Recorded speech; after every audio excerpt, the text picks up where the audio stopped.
कासगंज में रहने वाला भोला माता पिता और छोटी बहन रीमा के साथ रहता था। भोला अपने पिता के साथ जमीन के एक छोटे से टुकड़े पर खेती करके अपने घर वालों का भरण पोषण करता था।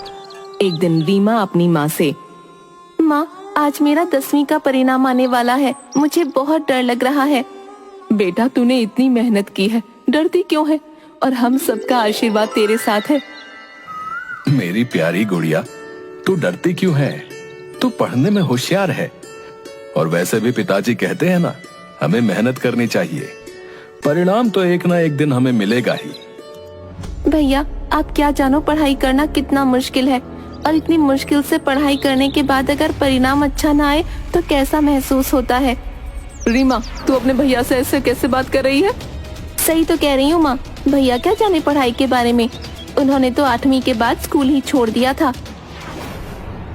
मेरी प्यारी बहना, ये तो तू सही कह रही है कि मैं क्या जानू पढ़ाई करने में कितनी मेहनत लगती है, लेकिन तुझे देखकर अंदाजा तो लगा सकता हूं तू कितनी मेहनत से पढ़ाई करती है।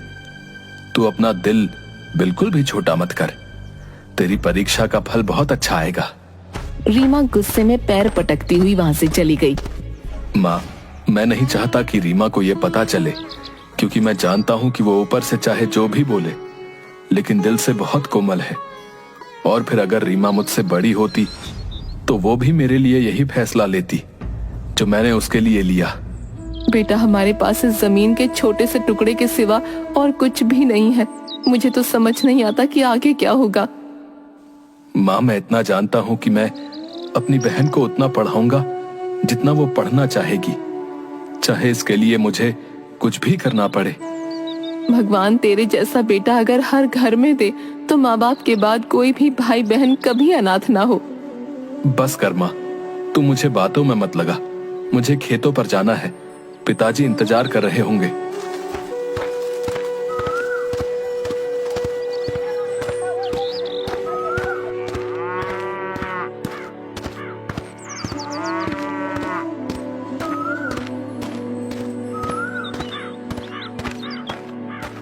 भोला के खेत के बीच सालों से एक पुराना वृक्ष था, जिस पर एक पत्थर का टुकड़ा था। पिताजी, माँ ने रोटी भेजी है, इसे खा लीजिए। बेटा, पहले तू हरिया के खेतों पर चला जा। उसकी पत्नी तुझे बुलाने आई थी, बोल रही थी हरिया के पेट में बहुत जोरों का दर्द हो रहा है। पिताजी, आप आराम कीजिए, तब तक मैं हरिया के खेतों पर जाकर आता हूँ। हरिया के खेतों पर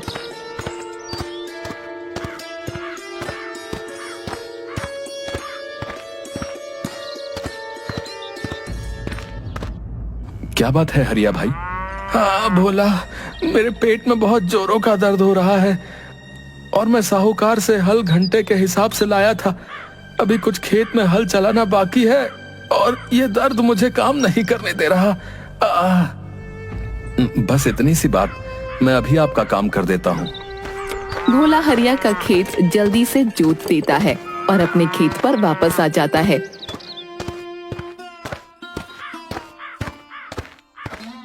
और पिता को सारी बात बताता है। तू कितनी मेहनत करता है, सबका कितना ध्यान रखता है। क्या पिताजी, आप भी कैसी बातें करते हैं? ये सब तो हमारे अपने हैं। पिताजी, आपको पता है आज रीमा का 10वीं का परीक्षा फल आने वाला है। हाँ बेटा, परंतु अब हम रीमा को आगे नहीं पढ़ा पाएंगे, हमें उसकी पढ़ाई बंद करनी होगी। आप ऐसा क्यों बोल रहे हैं पिताजी? वो आगे पढ़ना चाहती है और वो पढ़ाई में कितनी होशियार भी है। बेटा, हमारी स्थिति तो तू जानता है, आगे की पढ़ाई का खर्चा ज्यादा है जो हमारे बस की बात नहीं है, और फिर आगे की पढ़ाई के लिए रीमा को शहर भेजना पड़ेगा। हम ये सब कैसे करेंगे? पिताजी, आप बिल्कुल फिक्र मत कीजिए, मैंने सब सोच लिया है और मैंने अपने गांव के मुखिया जी से बात भी कर ली है। अब क्या बात कर ली है तूने मुखिया जी से? मुखिया जी को अपने खेतों की फसल की रखवाली के लिए किसी की जरूरत है, तो मैंने उनसे कह दिया है कि रात के समय मैं उनके खेतों की रखवाली करूंगा और दिन में अपने खेतों में काम करूंगा। उसके बदले वो मुझे कुछ पैसे दे देंगे जो रीमा की पढ़ाई में काम आएंगे। बेटा, तू इंसान है या देवता? पिताजी, आप ये कैसी बातें कर रहे हैं? पहले ही कितना मेहनत का काम होता है। ये जमीन भी ऐसी है कि इसको जोतने के लिए तुझे कितनी मेहनत करनी पड़ती है। हम यहाँ ना तो ट्रैक्टर चला सकते हैं और ना ही हल चला सकते हैं। आधा खेत तो तू कुदाल से जोतता है। फिर तू ये कह रहा है कि रात के समय तू मुखिया जी के खेतों की रखवाली करेगा। अरे सोएगा कब? ऐसे तो तू बीमार हो जाएगा। कुछ नहीं होता पिताजी, मेरी तो उम्र अभी मेहनत करने की है, इसलिए मुझे मेहनत करनी होगी।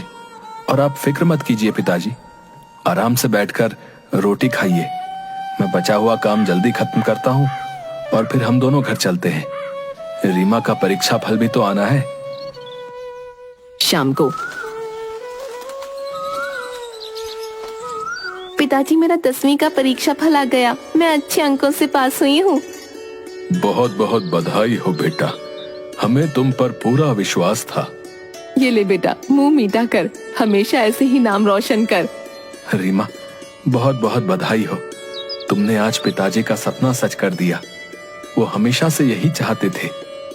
हाँ भैया, मुझे पता है पिताजी हमेशा से चाहते थे कि आप शहर जाकर पढ़ाई करें, लेकिन आपने तो ऐसा किया नहीं। और तो और 8वीं के बाद स्कूल जाना बंद कर दिया। इसलिए पिताजी का ये सपना मैं पूरा करूंगी और आगे की पढ़ाई के लिए शहर जाऊंगी। पिताजी, आप मुझे आगे की पढ़ाई के लिए शहर भेजेंगे ना? रीमा के पिता कुछ बोले उसके पहले ही, हाँ बहन, जरूर भेजेंगे। और आज ही पिताजी मुझसे कह रहे थे कि रीमा की परीक्षा का फल आ जाएगा तो हमें उसको आगे की पढ़ाई के लिए शहर भेजना होगा। खेत के बीच में वृक्ष होने की वजह से वहाँ पर खेती करना बहुत मुश्किल होता था, क्योंकि गांव वाले रोज पूजा करने उस वृक्ष पर आते थे, जिसकी वजह से फसल को भी नुकसान होता था। पर कोई इस बारे में नहीं सोचता था। रात को घर पर भोला के पिता भोला की माँ से कहते हैं, अरे भाग्यवान, मैं सोच रहा हूँ कि अपनी जमीन को बेच दूं और उससे जो पैसा मिलेगा वो पैसा भोला को दे दूं, ताकि वो कोई व्यापार कर सके। तुम तो जानती हो उस जमीन के टुकड़े पर कितनी मेहनत करनी पड़ती है और उसके बाद हमारे हाथ क्या लगता है। उस जमीन पर मेहनत करके मेरा शरीर तो खत्म हो चुका है। अब मैं नहीं चाहता कि भोला का भी मेरा जैसा हाल हो जाए। बात तो आप सही कह रहे हैं। आपने भोला से इस बारे में बात की? नहीं, मैंने अभी तक उससे कोई बात नहीं की, क्योंकि मैं जानता हूँ वो मुझे कभी उस जमीन का सौदा नहीं करने देगा। और तुम्हें पता है, उसने तो मुखिया जी से अपने काम के बारे में बात भी कर ली। कैसा काम? मुखिया जी को अपने खेतों की चौकीदारी के लिए रात के वक्त कोई आदमी चाहिए था। भोला ने उस काम के लिए मुखिया जी से हाँ कह दिया है और मुझसे कह रहा था कि दिन में अपने खेतों में काम करेगा और रात के समय मुखिया जी के खेतों की चौकीदारी करेगा, और वहां से जो पैसे मिलेंगे उस पैसे से रीमा को आगे की पढ़ाई के लिए शहर भेजेगा। हमने कुछ तो पुण्य कर्म किए होंगे जिसके कारण भोला जैसा बेटा हमें मिला। वो हम सबके बारे में कितना सोचता है, लेकिन हमारे पास उसे देने के लिए कुछ भी नहीं। उसे तो किसी राजा के घर जन्म लेना चाहिए था। हीरे का दिल है मेरे बच्चे का। सही कहती हो तुम, सच में खरा हीरा है हमारा बेटा। मैं कल जमीन के सौदे के बारे में भोला से बात करता हूँ। दूसरे दिन सुबह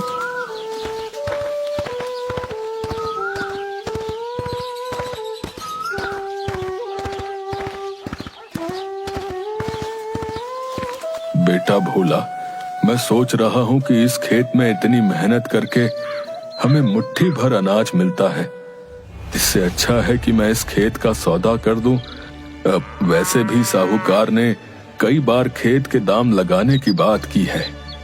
पिताजी, आपने आज तो खेत के सौदे की बात कर दी, दोबारा मत कीजिएगा, क्योंकि मैं जानता हूं ये खेत दादाजी की आखिरी निशानी है आपके पास। हमारे ताऊ जी ने सब कुछ तो धोखे से बेच दिया, सिर्फ यही बचा है। अब आप इसे बेचने की बात कर रहे हैं? मेरे जीते जी ऐसा कभी नहीं होगा। भोला अपने दादाजी से बहुत प्यार करता था। उसे जब कोई परेशानी होती तो वो अपने खेतों के बीच उस वृक्ष के नीचे जाकर बैठ जाता और वृक्ष से बातें करता, क्योंकि जब वो छोटा था तो उसके दादाजी पूरी दोपहर उस वृक्ष के नीचे भोला के साथ खेलते। भोला वृक्ष के नीचे जाता है। दादाजी, मैं जानता हूं पिताजी ने आज जो बात कही है वो किस परिस्थिति में कही है, लेकिन मैं आपसे वादा करता हूं कि मैं ऐसा कभी नहीं होने दूंगा। इस खेत से मुझे आपकी खुशबू आती है, ऐसा लगता है कि आप यहीं पर हैं। परंतु आज मुझे एक और बात महसूस हुई कि शायद पिताजी को ऐसा लगने लगा है कि मैं उनकी जिम्मेदारियां पूरी नहीं कर पा रहा हूं। दादाजी, मैं कोशिश तो कर रहा हूं, लेकिन क्या करूं, कोई रास्ता समझ नहीं आता। अगर आप आज मेरे पास होते तो मुझे जरूर कोई रास्ता बताते। तभी एक आवाज आती है, भोला, बेटा भोला। कौन है? कौन है? मैं हूं बेटा, क्या तुमने मुझे नहीं पहचाना? अब आप कौन हैं और आप मुझे नजर क्यों नहीं आ रहे? मैं वृक्ष हूं। वृक्ष? आप बोल सकते हैं? अब ये कैसे हो सकता है? हाँ बेटा, मैं बोल सकता हूं और सब कुछ सुन भी सकता हूं। मैंने तुम्हारी सारी बातें सुन ली और बचपन से तुम्हें देखता आया हूं। मैंने तो तुम्हारे दादा का भी बचपन देखा है। क्या आप सच कह रहे हैं? हाँ बेटा, मैं सालों से यहां पर हूं। परंतु आप बोल कैसे सकते हैं? आप तो एक वृक्ष हैं। बेटा, मैं एक शापित ऋषि हूं। श्रापित ऋषि? मैं कुछ समझा नहीं। अगर आप ऋषि हैं तो आप वृक्ष कैसे बन गए? और इतने सालों से आप चुप क्यों थे? 100 साल पहले मैं ऐसी जगह पर अपनी कुटिया बनाकर तपस्या कर रहा था। तपस्या करते करते मुझे लगभग 20 साल हो चुके थे। मेरी तपस्या के फल का समय निकट आ रहा था। तभी एक दिन एक राक्षस ने धोखे से मुझे जल में मदिरा मिलाकर पिला दी और मैं बह गया, जिसके परिणाम स्वरूप मैंने अपनी तपोभूमि पर एक स्त्री के साथ संबंध बनाया, जिसके परिणाम स्वरूप मेरी पत्नी ने मुझे श्राप दे दिया और मैं एक वृक्ष के रूप में यहां पर स्थिर हो गया। आपने पहले कभी ये बातें किसी से कही हैं? नहीं बेटा, मैंने आज तक ये बातें किसी से नहीं कही। तो आज मुझसे क्यों कह रहे हैं? मैं आपकी क्या मदद कर सकता हूं? तुमने तो मेरी मदद कर दी है। वो कैसे? आज मुझे शापित हुए पूरे 100 वर्ष हो गए हैं। मुझे ये श्राप 100 वर्षों के लिए मिला था और इस श्राप से मुक्ति के लिए एक ऐसे व्यक्ति को ढूंढना था जो हृदय से नेक हो और उसने कभी किसी के साथ बुरा ना किया हो। फिर आपको वो व्यक्ति मिला? वो व्यक्ति तुम ही हो और अब तुम मुझे इस श्राप से मुक्त कर सकते हो। अब वो कैसे? मुझे अपने हाथों से थोड़ा सा गंगा जल पिला दो। मैं अभी लेकर आता हूं गंगा जल। भोला गंगा जल लेकर आता है और वृक्ष के चारों तरफ जल डाल देता है। गंगा जल पड़ते ही वो वृक्ष एक ऋषि के रूप में बदल जाता है। तुम्हारा बहुत बहुत धन्यवाद। आज तुमने मुझे श्राप से मुक्त कर दिया। मैंने तो वही किया जो आपने मुझे करने को कहा। मैं तुम्हारी इस दयालुता के लिए तुम्हें कुछ देना चाहता हूं। मुझे कुछ नहीं चाहिए। मैंने जो 20 वर्ष तपस्या की थी, उस तपस्या का आधा फल मैं तुम्हारे इस खेत में डाल देता हूं। ऋषि भोला के खेत में घूमने लगते हैं और उनके शरीर से अलग अलग रंगों की किरणें निकलकर उस खेत में प्रवेश करने लगती हैं। बेटा भोला, अब तुम्हारा यह खेत कोई मामूली खेत नहीं है। अब इस खेत में जादुई फसल होगी। जादुई फसल? हाँ, इस खेत में तुम्हें अलग अलग तरह के फलों के वृक्ष लगाने होंगे और उन वृक्षों पर जो फल आएंगे वो फल कभी खत्म नहीं होंगे। परंतु तुमने अगर अपना व्यवहार बदला तो वो वृक्ष सदा के लिए फलों से रहित हो जाएंगे। भोला ऋषि को प्रणाम करने के लिए झुकता है और ऋषि वहाँ से गायब हो जाते हैं। भोला घर जाकर पिता और माँ से सारी बातें बताता है।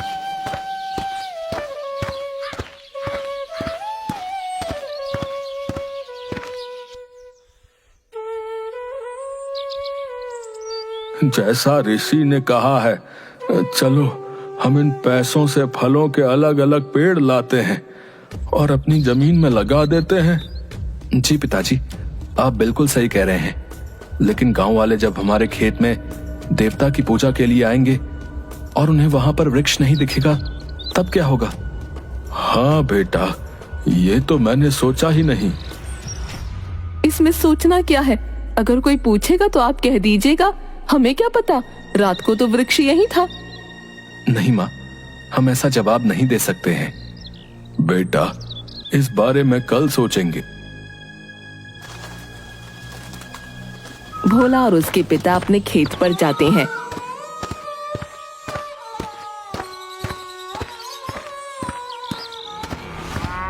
और उनकी आंखें खुली की खुली रह जाती हैं।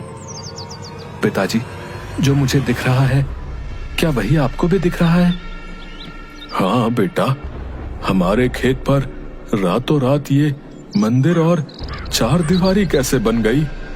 ये तो मुझे नहीं पता, परंतु ऐसा लगता है जैसे ये सब उसी ऋषि का चमत्कार है। अरे भोला, अरे क्या चमत्कार है भाई? रातों रात वो वृक्ष कहाँ गायब हो गया और ये मंदिर किसने बना दिया भाई? भोला मुखिया जी को सारी बातें बताता है। भोला, उस ऋषि ने बिल्कुल सत्य कहा। तुम बहुत दयालु हो और ये बात पूरा गांव जानता है। तुम्हें फलों के वृक्ष लगाने के लिए यदि पैसों की जरूरत हो तो मुझसे ले लो, और जब तुम्हारे पास पैसे होंगे तो बिना ब्याज के मुझे वापस कर देना। अब नहीं मुखिया जी, पैसे तो मैं आपसे ले लूंगा, परंतु वापस आपको ब्याज के साथ करूंगा। नहीं बेटा, मैं तुमसे ब्याज नहीं ले सकता। तुम बिना स्वार्थ के सबकी मदद करते हो। आज मेरी बारी है। ठीक है, फिर मैं रात के समय आपके खेतों में चौकीदारी का काम करूंगा और आप ये पैसा मेरी मजदूरी में से काट लिया करेंगे। ठीक है, जैसी तुम्हारी मर्जी। भोला और उसके पिता मुखिया जी से कुछ पैसे लेकर खेतों में फलों के वृक्ष लगाते हैं। दूसरी तरफ भोला मुखिया जी के खेतों में चौकीदारी का काम कर लेता है। बहुत जल्द भोला के लगाए हुए वृक्षों पर फल आ जाते हैं। भोला, आज तुम्हारी मेहनत और प्रेम ने फल दिया है। पिताजी, आप ये क्या कह रहे हैं? हाँ बेटा, ये तुम्हारी मेहनत और विश्वास ही है जो वृक्षों पर फल इतनी जल्दी आ गए हैं। भोला आम के वृक्ष से 2 आम तोड़ता है और जमीन पर बने मंदिर में भगवान को भोग लगाता है। दूसरे दिन सुबह। पिताजी, कल वृक्ष से आम तोड़े थे, वहां पर फिर से 2 नए आम के फल आ गए हैं। हाँ बेटा, मैंने भी देखा। आज मैं फल तोड़कर शहर बेचने जा रहा हूँ। हाँ बेटा, ऊपर वाला तुम्हें बहुत तरक्की दे। ये सब तुम्हारे परिश्रम और व्यवहार का ही फल है।